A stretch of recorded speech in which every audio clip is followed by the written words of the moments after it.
অসুস্থতা আর বিপদ এই দুইটা সময়ে মানুষ সবচেয়ে বেশি অসহায় হয়ে পড়ে। এই দুই সময়ে যারা পাশে থাকে, সাহস যোগায়, সান্ত্বনা দেয়, তাদের মানুষ সারা জীবন মনে রাখে। হ্যালো এভরিওয়ান, আসসালামু আলাইকুম। স্মল ফ্যামিলি বাই এমআর থেকে আরও একটি নতুন ভিডিও দেখার জন্য সবাইকে ওয়েলকাম করছি। আশা করছি যে যেখান থেকে দেখছেন সুস্থ এবং ভালো আছেন। আজকের ভিডিওটা দুপুরে রান্না বাড়ার আয়োজন থেকে শুরু করেছি। আজকের ভিডিওতে খুব বেশি কাজ সেটা দেখাতে পারিনি। আসলে বাচ্চাদের পরীক্ষা চললে মায়েদের দেখবেন বাসার কাজ কিন্তু ওভাবে করতে পারে না। তো বাসার কাজ যেহেতু করতে পারছি না, তো সেক্ষেত্রে ভিডিওতেও কাজ আর দেখাতে পারছি না। শুধু রান্নাবান্নার অংশ, তার ফাঁকে হয়তো টুকটাক কাজ আছে।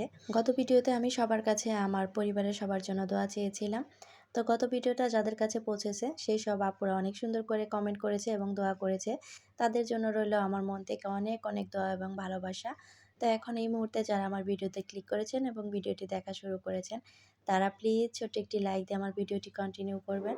আপনাদের ছোট্ট একটি লাইক পারে আমাকে আপনাদের মতো আরও কয়েকজনের কাছে পৌঁছাতে। আর আজ যারা আমার চ্যানেলটি নতুন ভিজিট করছেন, আমার ভিডিওর কোথাও কোনো অংশ যদি ভালো লেগে যায়, তো প্লিজ আমার চ্যানেলটি সাবস্ক্রাইব করে আমার পাশেই থেকে যাবেন। সব কাজ বাদ দেওয়া গেলেও রান্না বাড়া কিন্তু বাদ দেওয়া যাবে না। পেট তো আর কোনো কথা শুনবে না, কোনো বাধা মানবে না। তো এখানে কিন্তু ছোটো মাছের চচ্চড়িটা করে নিয়েছিলাম হাতে মেখে।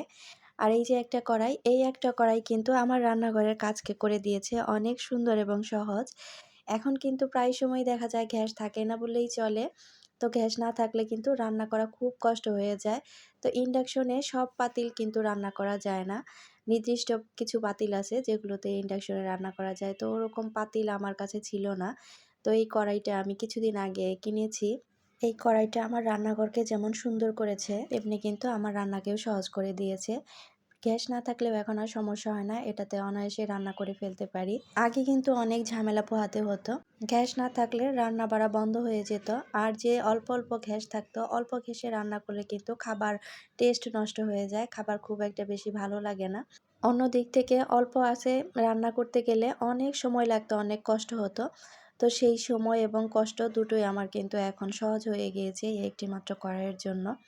তো কিছুক্ষণ আগে কিন্তু ২টা চামচ দেখালাম, ওই চামচ ২টা আমি কিছুদিন আগে মেলা দিয়ে হাট থেকে নিয়েছি। চামচ ২টা কিন্তু খুবই সুন্দর দেখতে, খুব কিউট। একটা গোল শেপের নিয়েছিলাম, ওটা দিয়ে ডিমের ভুনা, মিষ্টি এই জাতীয় খাবারগুলো কিন্তু উঠানো খুবই সহজ হবে। ছোটো মাছের যে চচ্চড়িটা, ওটা কিন্তু কম আঁচে গ্যাসের চুলাতেই করে নিয়েছিলাম। তো এখন যে রান্নাটা করব, এটা তো কম আঁচে রান্না করলে ভালো লাগবে না, আর অনেকক্ষণ সময় লাগবে। তাই কিন্তু ইন্ডাকশনে রান্না করতে চলে এসেছি। আমি আজ যে বেগুন আর ডিমের রেসিপিটা রান্না করছি, এটা হচ্ছে অর্ধেকটা আমার দাদির রেসিপি আর অর্ধেকটা হচ্ছে আমার রেসিপি। দাদি নাতনির ২ রেসিপি মিলে হয়ে গেছে এক রেসিপি। তো আমার দাদি যেটা রান্না করে সেটা হচ্ছে শুধু বেগুন দিয়ে, ওটাকে আমাদের টাঙ্গাইলে বলে বেগুন খাসি। তো ওখানে আমি ডিমটা অ্যাড করে দিয়েছি, আলাদা করে আর ডিম ভুনা করিনি। তো ২টার মিলিয়ে কিন্তু একটা রেসিপি হয়ে গিয়েছে। আমাদের টাঙ্গাইলে কিন্তু বেগুনের এই রেসিপিটাকে বেগুন খাসি বলে। আপনাদের এলাকাতে কি বলে অবশ্যই কিন্তু কমেন্ট করে জানাবেন। রান্নাটা বসিয়ে দিয়ে এখানে কিছু কাপড় ধুয়ে শুকাতে দিয়েছিলাম, ওগুলো ভাঁজ করে নিচ্ছি। তো এগুলো আয়রনে দিতে হবে, তার জন্য ভাঁজ করে রেখে দিচ্ছি। আমার এই বেগুন খাসির পিছনে কিন্তু বিরাট বড় একটা ইতিহাস আছে, সংক্ষেপে একটু বলি। তো আমি যখন ছোট, তখন আমার মা আমার দাদিকে জিজ্ঞেস করেছিল কি রান্না করবে।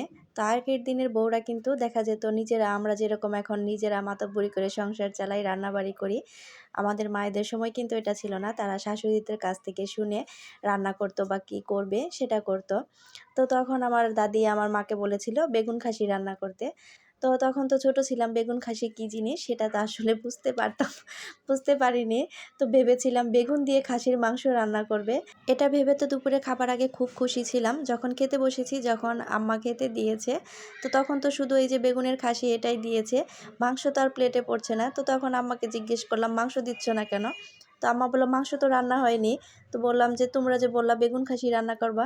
তো তখন আম্মা হেসে দিয়ে বলে এটাকেই বেগুন খাসি বলে। এই হচ্ছে আমার বেগুন খাসির ইতিহাস। যদিও বা শুধু বেগুন দিয়ে রান্না করা হয়, তবে রেসিপিটা কিন্তু খেতে অসম্ভব মজাদার। তো আমি একটু ডিম দিয়ে দিয়েছিলাম, কারণ ডিম চেয়েছিলাম আলাদা করে ভুনা করতে। তো ভাবলাম যে আলাদা করে ভুনা করতে গেলে আবারও আরেকটা রান্না করতে হবে। এই জন্য চিন্তা ভাবনা করে কিন্তু আমি ২টা একত্র করে রান্না করে ফেলেছি। দুপুরে খাবার দাবার খেয়ে নেওয়ার পরে একটুক্ষণ রেস্টে নিয়েছিলাম। দুপুরে রান্নার সময়ই জলপাইগুলো কেটে রেখেছিলাম। বেশ কিছুদিন যাবৎ জলপাইগুলো এনে রাখা হয়েছে একটু আচার দিব বলে। জলপাইগুলো পেকে গিয়েছিল, আর ২-১ দিন থাকলে নষ্ট হয়ে যাবে, তাই তাড়াহুড়ো করে আচারটা বানিয়ে ফেললাম। তো তো তেলে ডোবা এই আচারটা কিন্তু খিচুড়ি ডালের সাথে খেতে খুব মজা লাগে। ঠান্ডা করে নেওয়ার পরে কিন্তু আমি জারে উঠিয়ে নিয়েছি। আজ কিন্তু ভিডিওটা এই পর্যন্তই রাখবো। সবাই ভালো থাকবেন, সুস্থ থাকবেন, আমাদের জন্য দোয়া করবেন। দেখা হয়ে যাবে নেক্সট কোনো ভিডিওতে। আল্লাহ হাফেজ।